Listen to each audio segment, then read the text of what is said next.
अब आप शाइस्ता बानो से इलाकाई खबरें सुनिए। वज़ीर आज़म नरेंद्र मोदी ने आज रोजगार मिशन प्रोग्राम के तहत तकर्री नामे हासिल करने वालों को मुबारकबाद देते हुए कहा कि दिवाली के बाद नौकरी पाना खुशियों को दोगुना कर रहा है। उन्होंने नौजवानों पर यकीन जाहिर करते हुए कहा कि आप मुल्क को आगे ले जाने में अहम किरदार अदा करेंगे। वज़ीर आज़म ने कहा कि रोजगार मिशन के तहत 11 लाख से जायद नौजवानों को नौकरी दी जा चुकी है। आज रोजगार मेले युवाओं के सपनों को पूरा करने का माध्यम बन गए। अकेले इन रोजगार मेलों के जरिए बीते कुछ समय में ही 11 लाख से ज्यादा नियुक्ति पत्र दिए जा चुके हैं और ये प्रयास केवल सरकारी नौकरियों तक ही सीमित नहीं है। हमने देश में पीएम विकसित भारत रोजगार योजना भी शुरू की है। इसके तहत युवाओं को नौकरी देने का लक्ष्य रखा गया है। वज़ीर आज़म नरेंद्र मोदी ने आज 17वें रोजगार मेला पहल के तहत मुख्तलिफ सरकारी महकमों और तंजीमों में नौतकर्रर नौजवानों को वीडियो कॉन्फ्रेंस के जरिए से 51,000 से जायद तकर्री नामे तकसीम किए।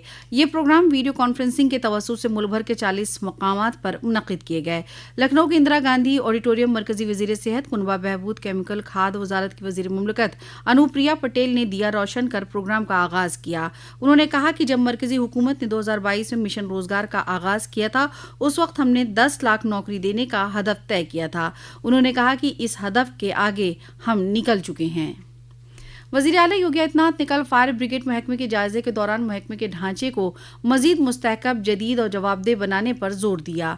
उन्होंने कहा कि फायर सर्विस को सिर्फ आग बुझाने तक महदूद न रखकर इसे आफात मैनेजमेंट, रेस्क्यू ऑपरेशन और इमरजेंसी खिदमात के तौर पर फरोग दिया जाना चाहिए। पेश है एक रिपोर्ट।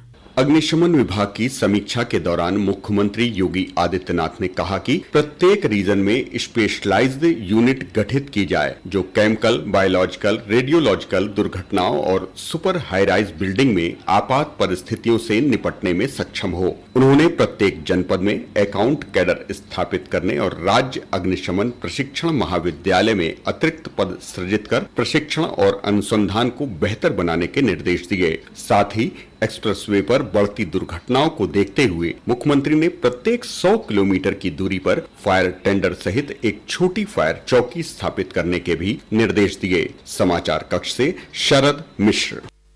छठ के त्यौहार को लेकर रियासत भर में तैयारियां तेज हो गई हैं। छठ पूजा की शुरुआत कल नहाए खाए के साथ होगी। 26 अक्टूबर को खरना होगा और 27 अक्टूबर को गुरूब होते सूरज को अर्घ दिया जाएगा। 28 अक्टूबर को सुबह तुलू होते सूरज को अर्घ देकर छठ त्यौहार का इख्तिताम होगा। वज़ीर आला योगी आदित्यनाथ 27 अक्टूबर को लखनऊ में सूरज को पहला अर्घ देकर प्रोग्राम की शुरुआत करेंगे। वज़ीर आला योगी आदित्यनाथ ने सोशल मीडिया पैगाम में आज लिखा कि छठ का त्यौहार अकीदत और रवायत के साथ साथ कुदरत के तई इजहार तशक्कुर का त्यौहार है। इस त्यौहार का एक पैगाम दरियाओं और आबी ज़खायर के तई एहतराम और उनका तहफ़्फ़ुज़ करना। उन्होंने कहा कि हमारी हुकूमत लाइफलाइन की हिफाजत के लिए पुरज़्म एक ज़िला एक नदी इक़दाम के तहत हुकूमत दरियाओं के तहफ़्फ़ुज़ के लिए हमेशा कोशिश करती रहेगी। वज़ीर आला ने लोगों से मिलकर छठ का त्यौहार मनाने के साथ ही दरियाओं, घाटों को साफ रखने का अहद लेने की अपील की।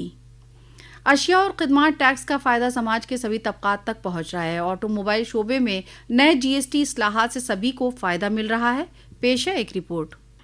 नए कर ढांचे के तहत 350 सीसी तक के दुपहिया वाहनों पर जीएसटी दर को 28% से घटाकर 18% कर दिया गया है। इसी तरह 1800 सीसी से कम इंजन वाले ट्रैक्टरों पर अब केवल 5% जीएसटी लग रहा है, जबकि पहले ये दर 12% हुआ करती थी। वहीं सार्वजनिक परिवहन को प्रोत्साहित करने के लिए जीएसटी 2.0 के अंतर्गत 10 से अधिक सीटों वाले बसों पर जीएसटी दर घटाकर 18% कर दी गई है। दूसरी ओर मध्यम वर्ग को ध्यान में रखते हुए सरकार ने 1200 सीसी तक की पेट्रोल कारों और 1500 सीसी तक की डीजल कारों पर कर को 28% से घटाकर 18% कर दिया है। सकलैन अख्तर, आकाशवाणी समाचार, दिल्ली। आज पोलियो का आलमी दिन है। इस मौके पर रियासत के वज़ीर आला योगी आदित्यनाथ ने सेहत एहलकारों और बाशिंदों का खैर मकदम किया। एक सोशल मीडिया पोस्ट में वज़ीर आला ने कहा कि पोलियो से पाक भारत हमारे सेहत एहलकारों, अवामी खिदमतगारों और बेदार शहरियों की कोशिशों का नतीजा है।